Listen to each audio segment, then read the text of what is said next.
Hey there! Today we're looking at the Solomon Master Grade GP-02 Physalis. At the same time, we'll also be looking at the MLRS Weapon Backpack Expansion Kit for the same GP-02 model kit. This is a before you buy type of video and will include the initial unboxing of the model kit. We will also go over the instruction manual in greater details towards the end of the video. You can use the different chapters in the timeline to navigate to any section that you're interested in. So let's get started. We're going to start by taking a look at the shield, which is one of the most iconic things that set the GP-02 aside. All the parts are molded in color, so if you just prefer a strict build, you should be able to get pretty good results with it. The shield normally has a very simple design and construction, but not in this case. As you can tell, there are multiple runners for it. Here, I pulled out the master grade version of the shield and compare it to what's in this package.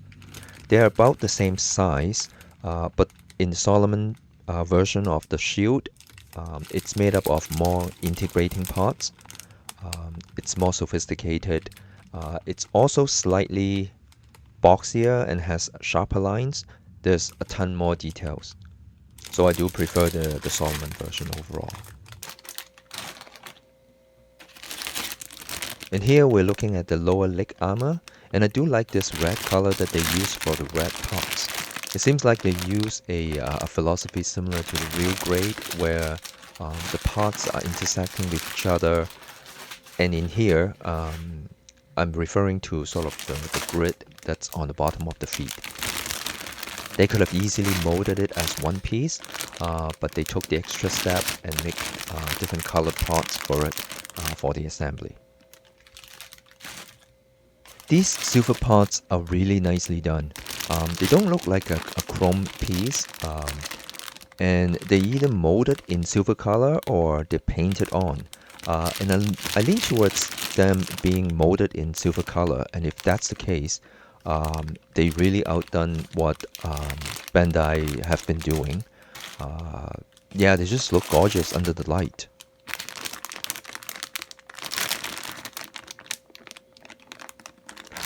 It's somewhat of a shame that all these beautiful details are going to be hidden under the armor. And maybe that's their strategy. They want you to buy more than one kit and build different versions of it.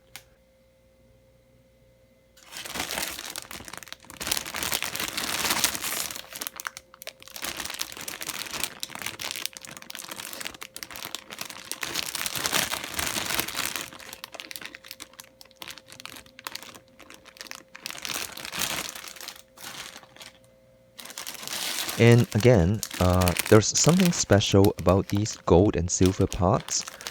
They're so much better looking than the ones that come from Bandai.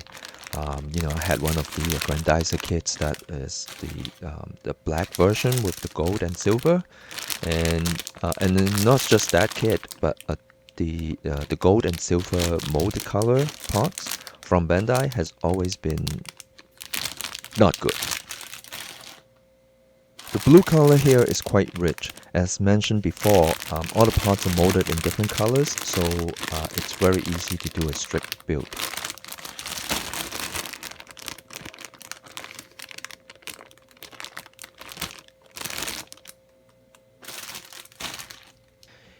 Here we're looking at the interior design of the chest area and also the inner mechanics of the shoulder thruster. There is no details being spared as far as decorating these internal parts go.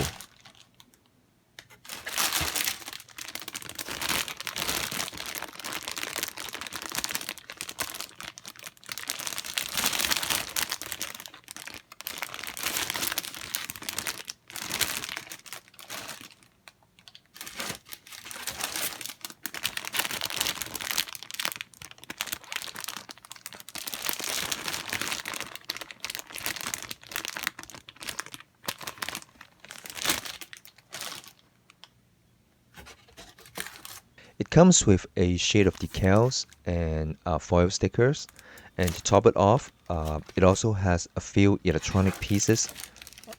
There are two LED lights and also two very small motors, which will power the bazooka.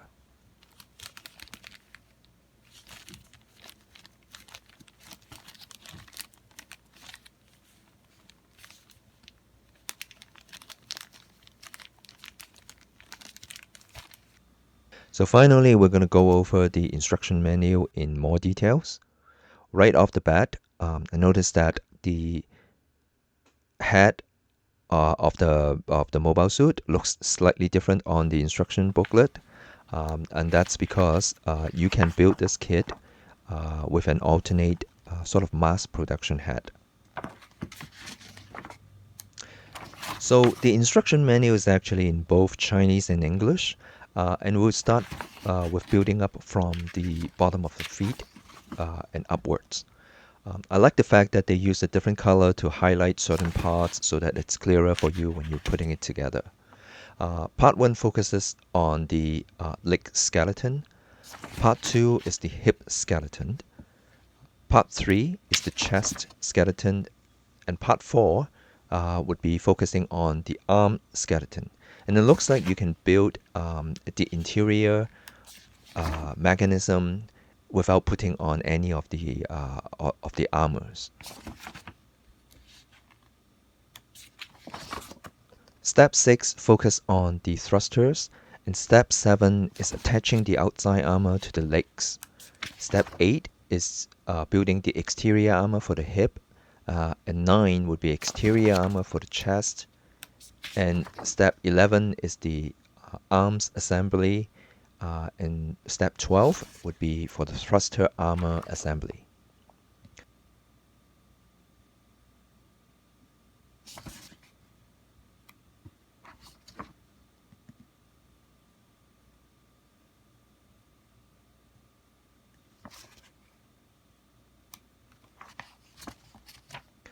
Step 13 is the construction of the shield, and finally step 14 is the construction of the Mega Bazooka. As mentioned before, there should be two LED lights that can be installed on the bazooka. The two motors will power different or separate parts on the bazooka. I believe there is a circular cylinder at the back, and also the front barrel of the bazooka can rotate.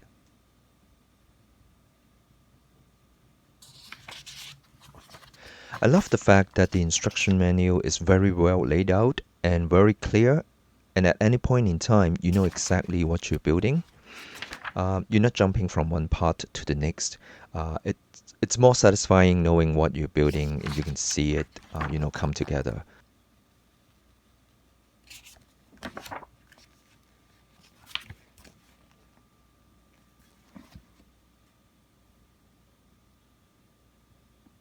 Next, I want to talk about the expansion pack for this model kit. Now it has to be purchased separately, and let's find out what's inside.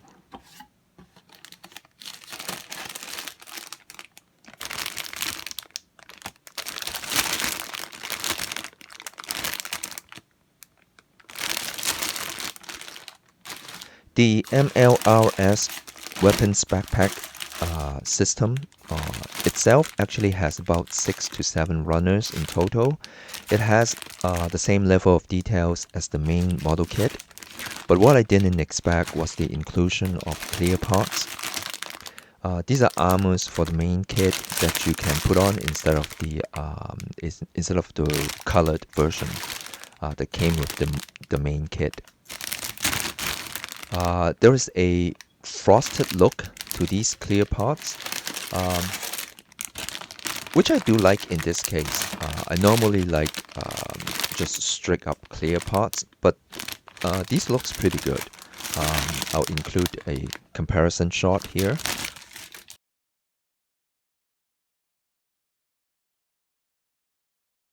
The quality of the plastic, they seem to be really on par with something that you would expect from a major toy manufacturer from Japan. And it also comes with a decal sheet and a instruction booklet for the MLRS weapons backpack. It's very brief because there aren't that many parts, to be honest. So the elephant in the room is that in Canada, the Solomon Physalis is being sold at roughly 150 Canadian dollars, whereas the master grade GP-02 is about $60. So you are paying a premium on the Solomon Physalis. And hopefully this video gives you an idea of whether that extra spend is worth it or not. That has been a quick tour on the Solomon Master Grade GP-02 Physalis. I really like the updated design. It's very sharp, very sophisticated. It has a ton of details throughout. And I really welcome the updated, modernized look of the GP-02. The quality of the materials, it looks great. I especially like the silver or the metallic molded parts. And I like the fact that the manufacturer gives you the option, looks that way, to display it with or without the armor. And because I have the expansion pack, I have the option to also display it using the clear parts armor. Thank you very much for watching.